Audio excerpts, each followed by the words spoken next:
Un matin, votre téléphone vibre. Un message s'affiche.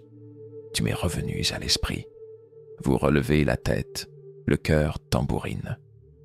Voilà plusieurs semaines qu'il n'a donné signe de vie. Pas un appel, pas un mot. L'écran lumineux vous renvoie aux instants passés à relire ces derniers textos, à guetter une notification qui ne venait jamais.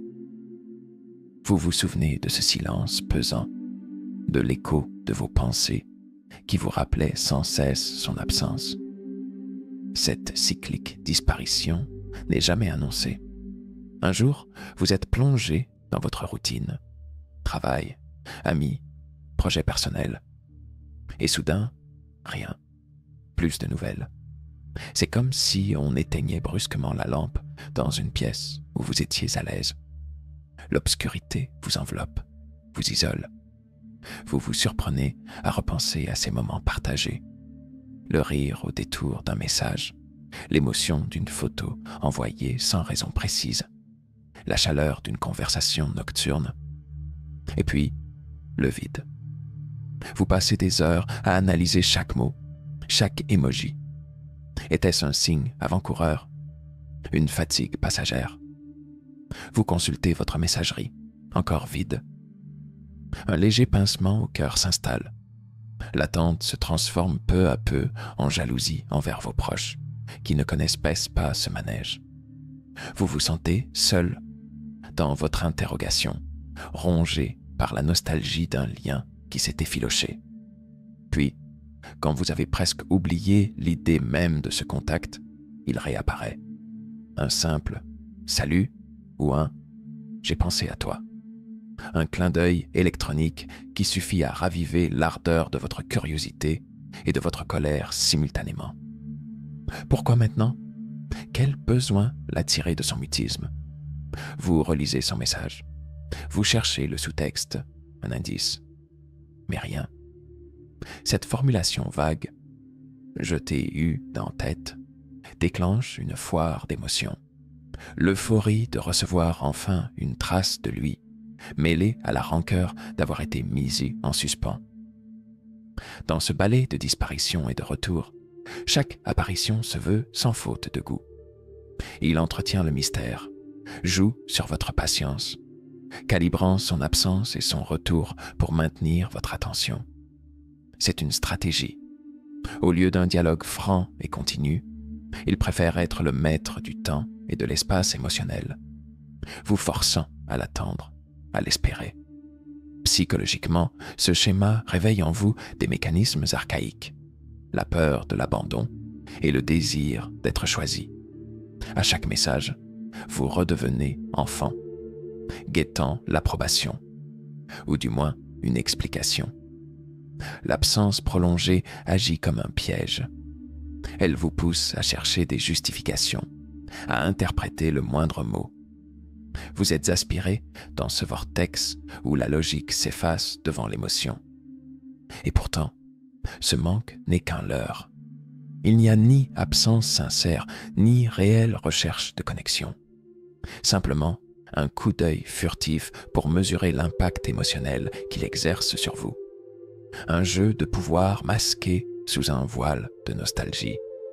Imaginez-le disposer de vos émotions comme d'un canapé, sur lequel il vient s'asseoir quand il en a envie, puis qu'il abandonne dès que le coussin se fait trop inconfortable. Chaque fois qu'il réapparaît, c'est parce que son besoin d'affection ou de distraction s'éveille. Jamais pour véritablement écouter ce que vous ressentez. Il dicte la cadence de la relation selon son propre calendrier intérieur. Lorsque votre présence lui procure chaleur et admiration, il vous sollicite, appel en pleine journée, texto coquin à minuit, compliments inattendus. Mais dès que l'écho de son propre tumulte intérieur, réclamant solitude ou projection personnelle résonne, il se retire dans son silence. Vous devenez un passe-temps, un refuge émotionnel temporaire, et non un être avec des besoins constants et réciproques. Ce schéma se nourrit de l'illusion d'un lien authentique. Vous attendez qu'il partage ses peurs, ses défis, ces petites victoires du quotidien. Et pourtant, dès que vous osez demander un peu de transparence, ses doigts glissent hors de votre main. Vous réalisez alors que votre empathie n'a été qu'un service de livraison d'émotions à la demande, sans engagement à long terme. Sur le plan psychologique, ce comportement se rapproche de la théorie du give and take déséquilibré. Il reçoit sans jamais donner de retour égal, vous livre son obscurité, puis repart, laissant dans le sillage ses affects non digérés. Vous ressentez une fatigue émotionnelle, comme si vos réserves d'amour et d'énergie avaient été gaspillées dans un puits sans fond. Comment distinguer son égoïsme de la simple timidité? La différence réside dans la constance de l'absence et la brutalité du retour. Le timide construit un pont vers vous, même lentement, tandis que l'égoïste émotionnel rase toutes les arches derrière lui pour disparaître sans trace. Quand il revient, il ne s'excuse pas vraiment. Il se contente de reprendre là où il l'a laissé, convaincu que vous serez au rendez-vous, parce que vous avez toujours été là. Ce manège mine la confiance. Vous vous surprenez à scruter votre agenda pour deviner ses disponibilités, à rédiger mentalement des réponses parfaites pour éviter ses silences prolongés, ou à ressasser ses derniers deux mots pour y dénicher un indice d'affection durable. Cette énergie mentale mobilisée pour lui est un tribut invisible que vous payez chaque fois que vous acceptez de replonger dans ce cycle. Pourtant, derrière cette indifférence apparente se cache souvent une peur de l'intimité profonde. Celui qui se retire ne veut pas être vu dans ses failles, ses doutes ou ses peurs. Alors, il préfère contrôler la relation par l'absence, plutôt que de risquer un vrai partage émotionnel. Son confort individuel prime sur l'équilibre à deux, et vos besoins deviennent secondaires, voire inexistants, dans son univers affectif. Le défi est de reconnaître cette asymétrie et de décider si vous voulez continuer à servir de caution à son bien-être sporadique. Ou bien vous rappeler que votre propre épanouissement mérite un partenaire capable de donner autant qu'il prend. Imaginez une scène de film noir où chaque mot est une ombre glissée le long d'un mur à la lumière d'un réverbère. Ces messages sont ces ombres, fugaces, indistinctes, mais toujours suffisamment intrigantes pour vous retenir. Un simple « tu me manques » lancé au détour d'un texto, ou ce mystérieux « on devrait parler » sans autre précision. Vous voilà plongeant dans un labyrinthe de suppositions, tâtonnant dans l'obscurité pour y dénicher un sens. Dans cette danse sournoise, l'ambiguïté est son arme de prédilection. Elle lui permet de tester vos réactions sans jamais se dévoiler. Chaque mot creux devient un fil qu'il tire doucement pour mesurer votre émotivité. Un cœur qui bat trop vite, un pouls qui s'accélère, des appels manqués en rafale. Il récolte ainsi votre énergie émotionnelle, vous laissant vider, comme après un long huis clos intérieur. Cette forme de manipulation n'a rien de spontané. Derrière ces phrases ouvertes à toutes les interprétations se cache un stratège qui observe vos moindres tremblements. Vous relisez ces messages, annotant mentalement chaque virgule, chaque espace, cherchant le sous-entendu. Vous analysez la cadence. 2 points ici, 1 point d'exclamation là. Vous vous convainquez qu'il y a une signification cachée et vous tombez dans le piège. Psychologiquement, c'est un miroir aux alouettes. Vous êtes attiré par la promesse d'une révélation, d'un dénouement, mais rien ne vient. L'ambiguïté crée un état de quasi-frustration. Votre esprit s'emballe en quête d'un sens qui n'existe pas. Cette quête intestinale devient addictive. Vous aspirez à la clarté, au moindre indice, et plus vous cherchez, plus l'absence de réponse vous hante. Sur le plan relationnel, ce jeu d'ombre instaure un pouvoir insidieux. Il dicte le rythme de votre vie émotionnelle en gardant le contrôle sur le degré d'intimité qu'il accepte d'offrir. Vous êtes constamment en attente, oscillant entre espoir et désillusion. L'absence de certitude lui assure une marge de manœuvre infinie. Jamais engagé, jamais tenu pour responsable. Vous ne pouvez ni lui reprocher un mensonge, ni réclamer un engagement, car les mots employés sont volontairement malléables. Ce type de manipulation flirte avec la gaslighting, sans toutefois embrasser totalement la déformation de la réalité. Ici, c'est moins la remise en question de vos perceptions que l'exploitation de votre besoin même de signification. Il exploite votre empathie et votre désir de connexion pour vous maintenir dans un état d'hypervigilance émotionnelle. À chaque nouveau message, vous vous élancez vers lui, espérant une révélation libératrice. Mais il n'y a pas de carte finale, pas de trésor caché. L'ambiguïté reste intacte, une énigme sans clé. Et vous vous retrouvez, plus que jamais, spectateur, ris muette de ce théâtre où votre cœur tient le rôle principal, alors qu'il orchestre en coulisses. Il y a des jours où votre boîte de réception demeure obstinément silencieuse. Vous avancez dans votre quotidien, convaincu, lorsque cette absence est le signe qu'il vous a oublié. Puis, au détour d'une de ces journées grises, votre téléphone vibre. Je traverse une période difficile en ce moment. Une phrase simple, mais chargée d'implicite. C'est l'invitation discrète à jouer le rôle de son bouclier émotionnel. Dans ces instants de turbulence personnelle, un projet professionnel qui échoue, un conflit familial, une remise en question existentielle, il cherche un réconfort rapide. Votre écoute devient sa bouée, votre empathie, sa planche de salut. Dès qu'il trouve en vous une oreille compatissante, il revient en quête de cette validation qui apaise son orgueil blessé. Vous voilà de nouveau plongé dans l'urgence de ses émotions, prêt à panser ses plaies intérieures, souvent au détriment de votre propre bien-être. Pourtant, cette sollicitation est éphémère.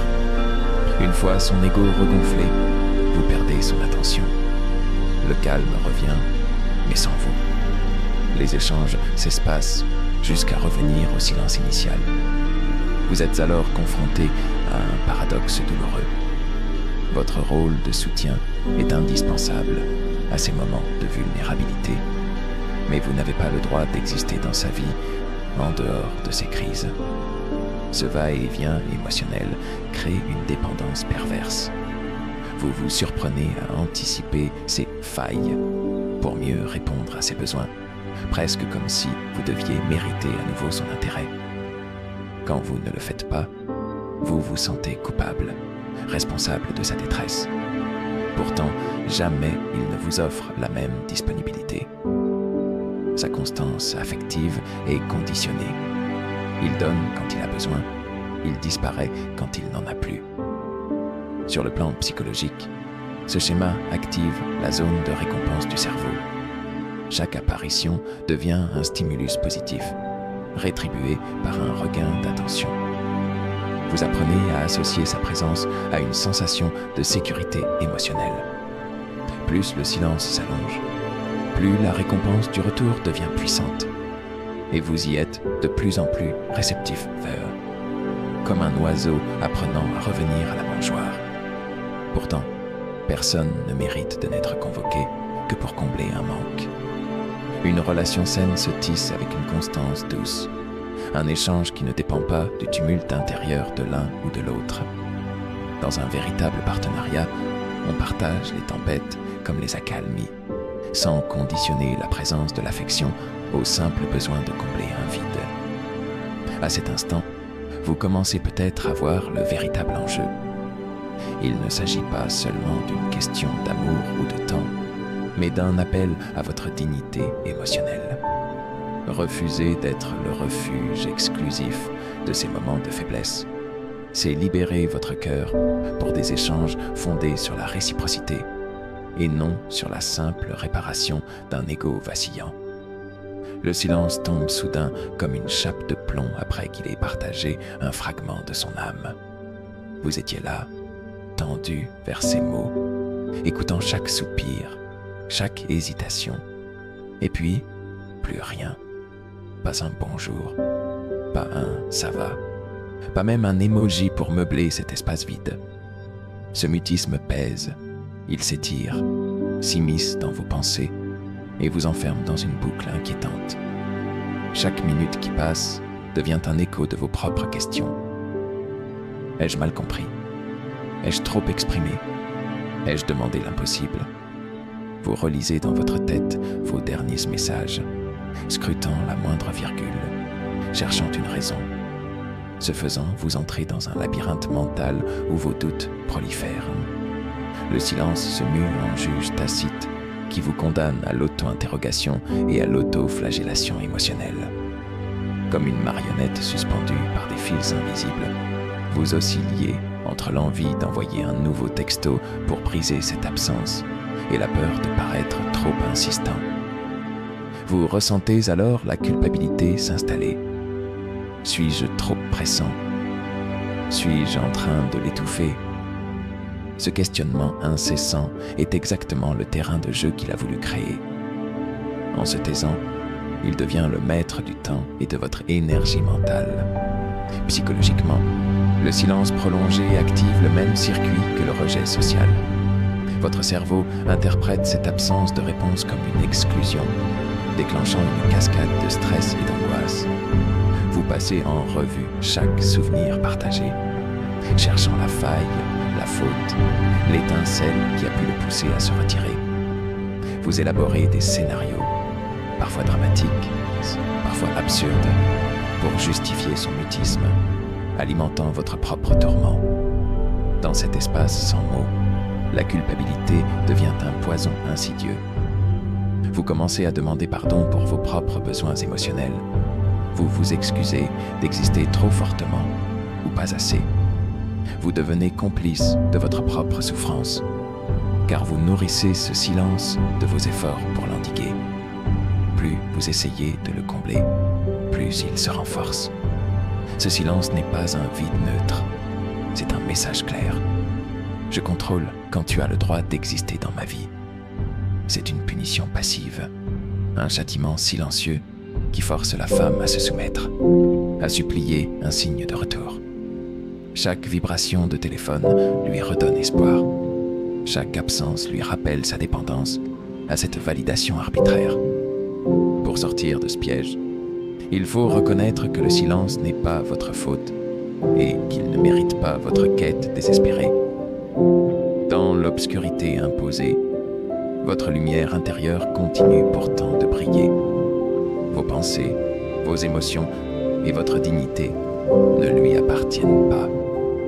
En interrompant ce cycle, vous choisiriez de reprendre le pouvoir sur votre temps, plutôt que de laisser son mutisme décider de votre valeur. Fermez les yeux un instant et imaginez une fleur délicate poussant au milieu d'un désert aride. Pour survivre, elle doit puiser dans ses propres réserves, se protéger du sable et du soleil implacable. À l'instar de cette fleur, votre cœur mérite un espace de vie sain où il peut croître sans être piétiné par le comportement instable de quelqu'un d'autre. Jung enseignait que l'amour véritable naît d'abord en soi, avant de pouvoir s'étendre vers l'autre. Ainsi, quand vous apprenez à vous dire « je mérite la clarté, pas la confusion », vous cultivez un territoire intérieur inviolable.